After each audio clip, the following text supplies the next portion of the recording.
Mirëmbrëma, lajmi i fundit. Në bazë të dhënave është sulmuar residenca e Vladimir Putin dhe mendohet që e ka bërë Kiev. 91 drone të mbushur me eksploziv janë dyndur rreth residencës së Vladimir Putin.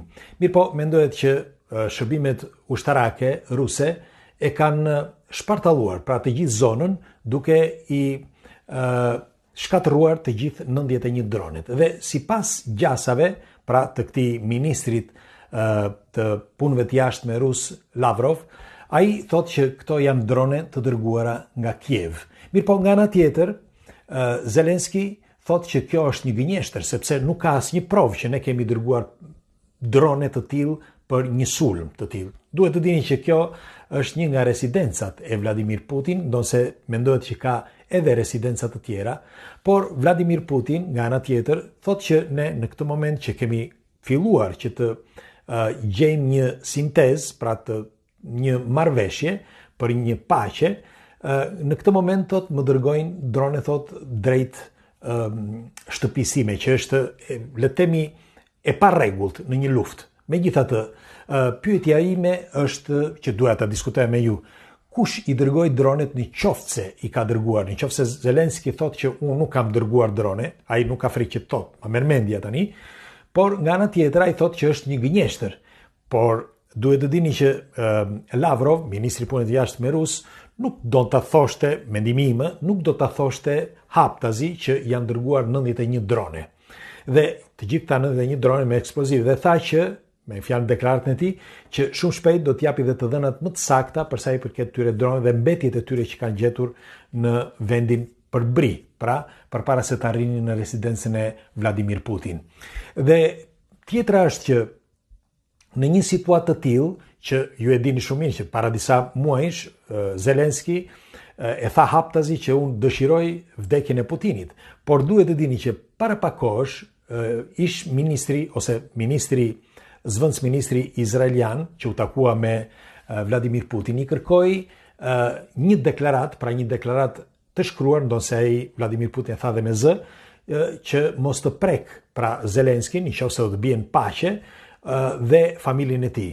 Dhe Vladimir Putin ra dakord. Tha nuk kam asnjë problem, tha unë do dëshiroj, tha jam i pari që dëshiroj paqe, por unë tha dua pjesën time që më takon tha të Ukrainës. Mirëpo nga ana tjetër, në momenti që u bë marrëveshja dhe Vladimir Putin firmosi, pra së bashku me zëvendësministrin izraelian, nga ai moment Vladimir Putin deklaroi haptazi dëshirën e madhe, me fjalë që dëshiron që Putin mos jetoj ose mirë që të vdes. Dhe ndoshta pikërisht nga kjo kanë marrë shkak dhe tani kohët e fundit që japin fajin pikërisht Zelenskit për 91 dronet. Tani, sipas jush, a është e vërtet apo jo? Pra, mundet që me të vërtet janë dërguar 91 drone dhe nëse janë dërguar dhe nëse nuk i ka dërguar Zelenski, kush i dërgoi? Dhe tjetra, në qoftë se nuk është e vërtet, atëre pse duhet ta bëjë Rusia? Për çfarë arsye? Pra, pse duhet thot publikisht që 91 drone shkuan drejt residencës së Vladimir Putin? Është një diskutimi i përbashkët, sepse duhet kuptuar, është një situatë vërtet delikate dhe ne shpresojmë që të qetësohen gjendjet, ndërkohë që edhe Trump nga ana tjetër bëri një, nuk e di lexuat lajmet apo jo, bëri një deklarat duke thënë që kjo nuk është, sepse gjatë një marrëveshje thotë që të dërgoni 91 drone, thotë kjo nuk është thotë një situatë e rregullt, qoftë lufte, por qoftë edhe për të bërë paqe. Sepse nëse po kërkojmë thotë që të bëjmë paqe, atëherë nuk keni pse të dërgoni 91 drone. Kjo ishte telefonata që sipas Trumpit i ka bërë Vladimir Putin dhe Vladimir Putin është tepër i acarruar nga ky fakt dhe tani nuk di se si do të shkojnë gjërat. Megjithatë unë pres komentet tuaja, nëse dikush nga ju di informacione më shumë dhe çfarë do të ndodhë nëse me të vërtetë janë dërguar 91 drona dhe nga kush, sepse padyshim do ta gjejnë një zgjidhje. Nuk e di e pat apo jo, por edhe dje pasdite kanë arrestuar edhe ish ambasadorin rus në Amerikë, pra që ka qenë ish ambasadorin në Amerikë i Rusisë, që mendohet që e kanë arrestuar për tradhti.